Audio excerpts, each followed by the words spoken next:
Guys, welcome to Season 3, Episode number 3 of the Derby Crowmad Live. And to start off this episode, this is the final episode in the summer transfer window. We've got about 6 million and 50 grand in wages, so probably one signing left. Now, in between the two episodes, I was trying to get Chris Wood. Now, ideally, I would have liked Chris Martin involved in this deal. Instead, we've put Jerry into the deal, plus 4 million. Which, for saying Chris Wood is, because Jerry's worth about 6, it is probably a fair transfer. I think Burnley getting a bit of money plus a player that is 2 ratings lower, and we're getting Chris Wood, who would probably fit our system a lot better. The problem is with Jerry, he doesn't really back into plays like Chris Martin. He doesn't really have the passing ability, and Chris Wood does. So in that way, it would make sense. He's got better finishing, a lot better strength than Jerry, of course, and he's an actual target man. Like Jerry's, I don't know, he's just a tall, fast player. That's all Jerry is. He's not really what we're looking for. There are a few players here I'm going to put some bids in for now. Andy Carroll would be quite an interesting one, very similar to Chris Wood. Same with Charlie Austin, and Al Sommer would be a cool option as well. Not seeing him used heavily in career mode. So they're looking for a right winger now. We've got Jordan Ibe here, who's worth 9 million. I kind of want to keep him at the club, but we do kind of need a player that can score. We've got plenty of wingers at the club, so we'll see if Arsenal are interested. And that is actually a really nice deal. If Lucas Perez is still like 80-ish rated, then that would be a great deal. The problem is it's a bit of a risk. That's the only problem, because we haven't done the scout report for Lucas Perez, and we don't quite know what his rating is. I would want a bit cheaper as well in the transfer scene. I'd literally probably want nothing at all, because I feel like Ibe's worth more than Lucas Perez, so we'll just stick in. We'll stick in a pound like Wenger did. So they're looking for 6 million for a Cocker, which is a decent price in fairness. We're going to have to lower it though, because if he's on more than 40 grand a week wages, we're not going to be able to get him. It's as simple as that, and he probably is. So we put in I think it was a £5 million offer. We'll go 5.5, hopefully meet him somewhere in the middle. So they've come back with 5.8, which I think is a fair price for him. The problem is, I don't know if we'll have enough in the wage front, so I will just try and squeeze an extra 200k out of him, just so we can get that deal done if possible. And there we go, they're happy with that, so that's good to see. He is a very good, like he's a big target man. That's what a Cocker is. He's like Perez, and they're all very tall. That's what I kind of need in a striker. Perez is probably the shortest out of the bunch, but a lot better at dribbling.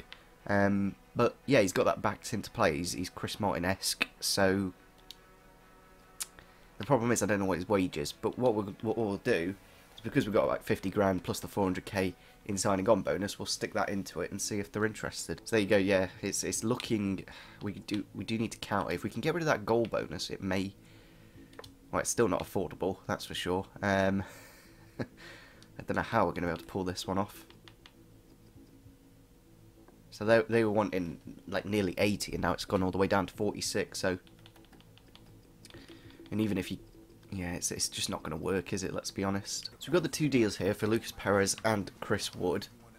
Chris Wood does include. The problem is with Perez, I don't know his wage, so it's going to be a very similar situation to a Cocker, where, like, if we couldn't afford a Cocker, realistically, are we going to be able to afford Lucas Perez? It all comes down to Jordan Ibe's wage, really. Whether that extra bit just makes the difference or not. Whereas with Chris Wood, could probably afford the deal. It would mean Jerry leaving the club though, that's the only problem, but we get a striker that's more suited to the way I play and the system that we play. But the final option that we kind of have, it's a bit of a shame none of these were accepted, is Tammy Abraham. He's got very good strength and very good pace, there's no doubt about it, and he could probably play this system quite nicely. Obviously we can't afford to buy him, but let's see if we can loan him. That would be very interesting. So if we could get Tammy Abraham on a 2-year loan, it would in a sense make him a permanent player, because I don't think I'd do.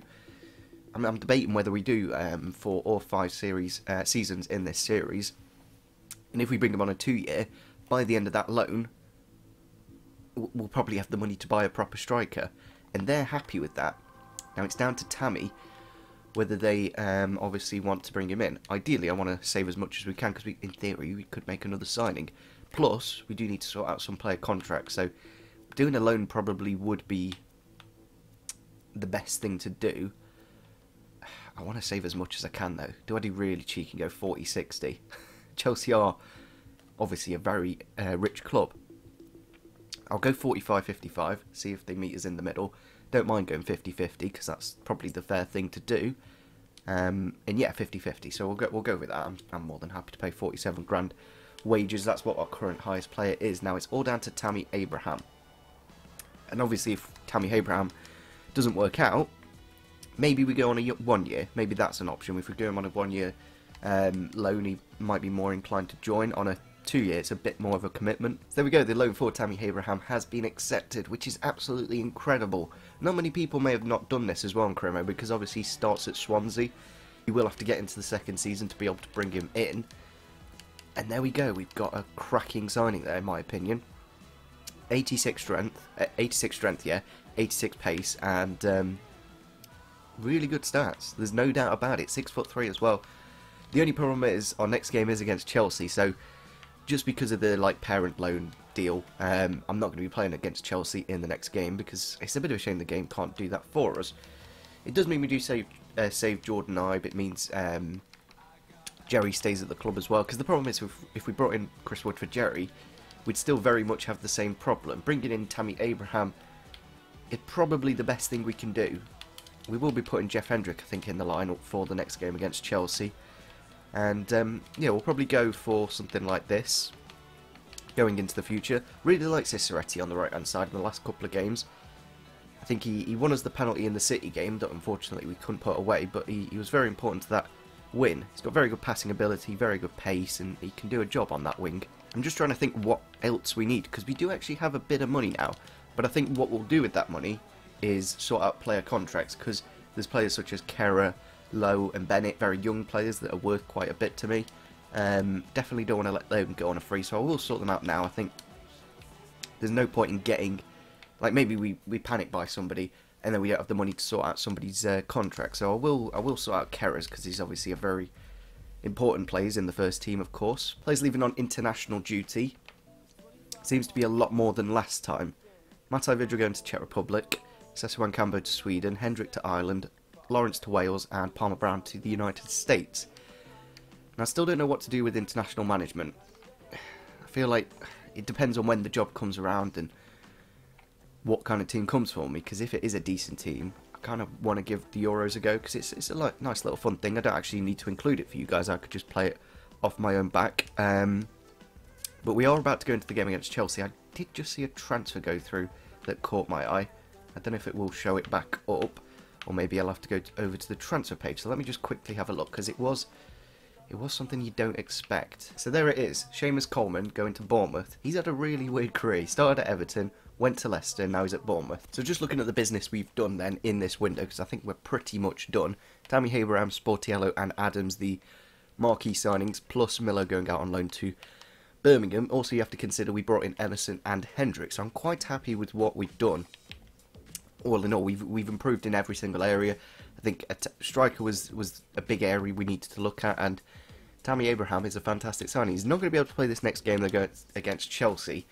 Technically, I could play him, but I don't know why the game just doesn't automatically cup time, because obviously he can't play against his parent club. So it does mean we either put Mason Bennett or Martin on the bench. Now, out of the two, Mason Bennett's probably a bit more of an impact sub. I don't think Martin off the bench is that effective. Mason Bennett now with 92 acceleration, a lot better dribbling, and not too less finishing. So I think we'll give it Mason Bennett on the bench. I think I'm liking the squad, the shape of it, the pace we've got up front now, and I think we should have a very good season. Here we are then, first game of the season at Pride Park. Now, last season we were actually quite decent at home. We managed to record some decent victories against some pretty big sides. So looking at the Chelsea team, a team we did actually struggle against last season, they are playing that 5-2-3. Very good team. Kennedy, probably at least 80 rated by now, as he is a youngster. Same with Van Ginkel. Christensen, probably very good. Rudiger. Victor Moses is a bit of an odd choice, but still a decent player, very good attacking, and yeah, Costa up front, absolutely fantastic striker. So it's going to be a tough game. Courtois and goal, of course. I think last time they played Caballero, so maybe they're rating us a little bit higher, but maybe Caballero's just retired. But yeah, here's our lineup. Bit of a shame we can't use Tammy Abraham, but I think Jerry will have a decent game against Chelsea. Ball into Kennedy here, Leon. Hollins Kennedy here early on. Gone past Hendrick and Wisdom. Going to look to cut inside though eventually, but it's gone out wide to Marcus Alonso. Now inside to Van Ginkel with the shot off the post. First 20 minutes then, Chelsea with a corner. Obviously very tall team in the box. On the edge to Alonso over the bar. Tackle there from Jeff Hendrick. Now a chance to counter-attack. It's still 3 against 2 for Chelsea. Now a chance for Vidra to run through. Hopefully Rudiger doesn't pull across too much. He's got the shot off. Courtois saves. Tackle there from Jeff Hendrick. He is a very good winner of the ball in the midfield, of course. Now into Matai Vidra. Just waiting for the run again. Out wide Ciceretti. Now with the shot. He's got that left boot on it, but Courtois there with the save. He's probably at least 91, 92 rated by now. Tackle there from Jamie Anson, but it's straight back to Chelsea. Going to have to try and put a foot in so they don't just run at us. It's Moses now. There's plenty of men in the box. It's gone across with the shot. Marquinhos with the goal. Clearly playing all-out attack. Have paid off for Chelsea. There's a good 4 or 5 players in the box there. Fortunately, Emerson couldn't block the cross. Maybe Dunk could have done a little bit better. He wasn't even looking at the ball. A bit of a shame, but it was coming. We're going to have to stick it on all-out attack for us. Last 5 minutes. Maybe we can nick it. Now into Lawrence, if he can get past Christensen, and he has now with the shot, and it's way over the bar from the Welshman. I expected a lot more because it was on his stronger foot as well. But I don't know what happened there, and it's absolutely over the bar. On to Jordan Ibe here. It's gone into the box. Kerr with the header off the bar and out for a goal kick. That was it. I think if we were going to get a goal, that was going to be it. It was a really nice ball from Jordan Ibe. I think it just clips the top. Not quite, doesn't quite clip the bar, but a little bit unfortunate. There it is, full time against Chelsea. A bit of a shame we couldn't find the equaliser there in the end, but in fairness, it's against Chelsea. You're not going to expect much, are you? They only had 1 shot on target, scored it. We had 3, and it's probably a fair result. Transfer deadline day then, Arsenal spending over 100 million, so clearly they've got some new owners at the club. Then going on to Aston Villa with 38, Bournemouth with 41, Burnley with 24, Chelsea with 64, obviously most of that going towards Berardi. Palace only spending 2 million, and they were the only reason they stayed up last season is because of that point against Manchester United on the last day. We've only spent 22 million, haven't exactly sold anything, so probably not the most amount of money. Everton has spent 50 million, Lafont and Dembele. I'm guessing that's Moussa Dembele from Celtic. Calvert-Lewin going out on loan, I guess. A lot of money sold there for Leicester. They've sold Schmeichel, Barnes and Coleman, bringing in Adama and Badi Shai. I'm not 100% sure who he is. Liverpool spending 80 million on Williams and Belotti. Origi and Ojo leaving the club. City spending 95 on Semedo and Dyer. Danilo and Mendy both leaving the club. Mata leaving Manchester United. No money spent for Manchester United. Very interesting. Then into Newcastle spending 30 million, selling 18 with Mitrovic and Manquillo, probably most of that money. It's incredible how they do it every year. They've sold Lamina, Redmond and Long there and brought in just as good replacements for them. So it's incredible how good Southampton are as a system. Redmond going to Spurs then, Fischer and Dyer leaving the club. Stoke spending 50 million. You don't see that very often. Fofana and Acuna joining the club. And Sobby, I think that was most of that money there, leaving for 25. Sunderland spending 7 million, the newly promoted side. 2 fullbacks and a goalkeeper, it looks like. Swansea spending 38 on Manquillo and Fischer. I'm not 100% sure they're both worth 37 million, but nevertheless they spent that much. Piccini and Vermina for Watford. Not much business there. It's going to be interesting to see how West Ham do. Obviously, it looks like Ruben Neves from Wolves has joined them. And Lanzini's joined Bayern Munich for 63 million. So there we go. We will be simulating this through now. I don't think anything's going to happen, but you never know. It's transfer deadline day. Obviously, these deals for Perez and Wood have broken down. Transfer offer here from Lincoln. I'm pretty sure Lincoln already put a bid in. Maybe it was Morecambe. Nevertheless, I'm going to accept it. It's very unlikely. He's literally the only player I'd probably want to move on. Aston Villa looking to get Farad Rawson. Unfortunately, we're going to have to reject that as he's not important to the team, but he's a backup centre-back. We need him. We don't exactly have much money as well. With only 35 grand in wages, it would be literally just a loan player, and I don't want to do it just for the sake of it. Abdul Kamara there, former Derby player, joining Nice for 2.6 million. Into the last 3 hours then, we do need to keep this money just in case if we...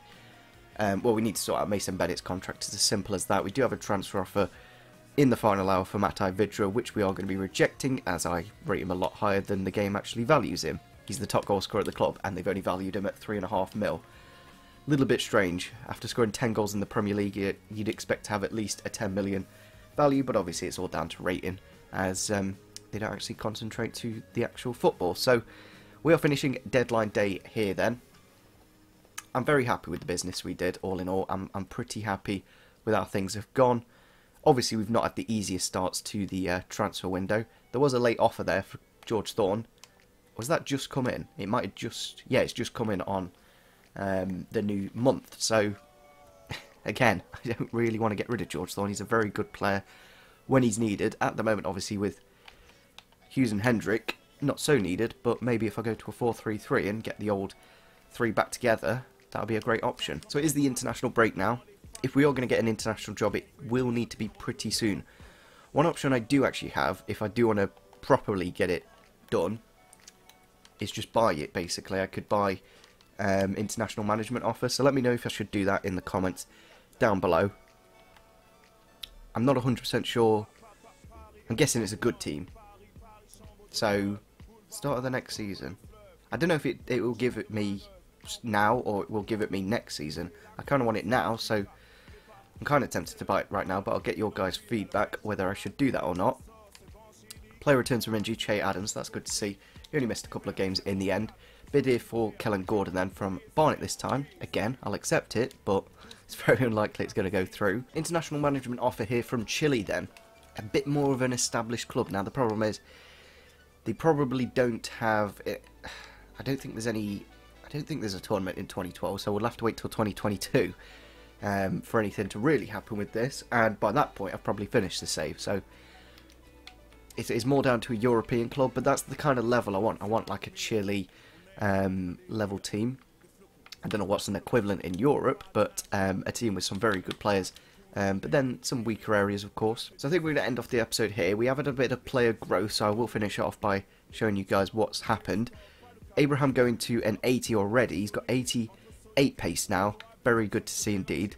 I think he's going to be absolutely fantastic at 6'3". There's no doubt about it. Wisdom also going to the 75. Really glad that's actually happened.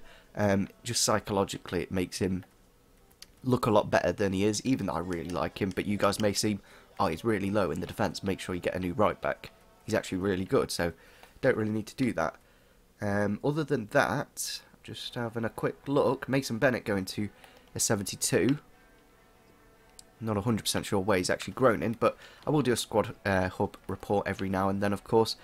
And Lukman going to a 71. Very good dribbling, decent finishing as well. Can always stick him on the bench if one of these two don't perform.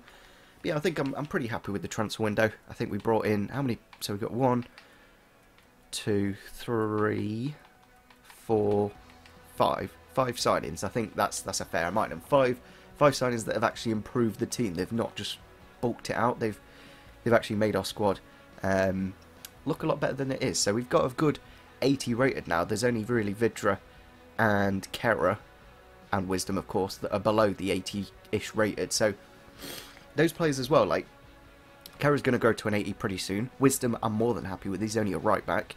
And Vidra, top goal scorer last season. There's no real need to improve him. So we are currently in the relegation zone, but I think after this Liverpool game we have got a decent run of games where we can pick up a few points. Southampton, bit of a shame we got Tottenham in the Carabao Cup, a bit of a tough draw, but yeah, we got Southampton, Swansea, Crystal Palace, Burnley, so some easier teams coming up, and yeah, we'll be able to get ourselves up the table. So hopefully you guys did enjoy this episode. Leave a like if you did enjoy, and see you soon. Bye.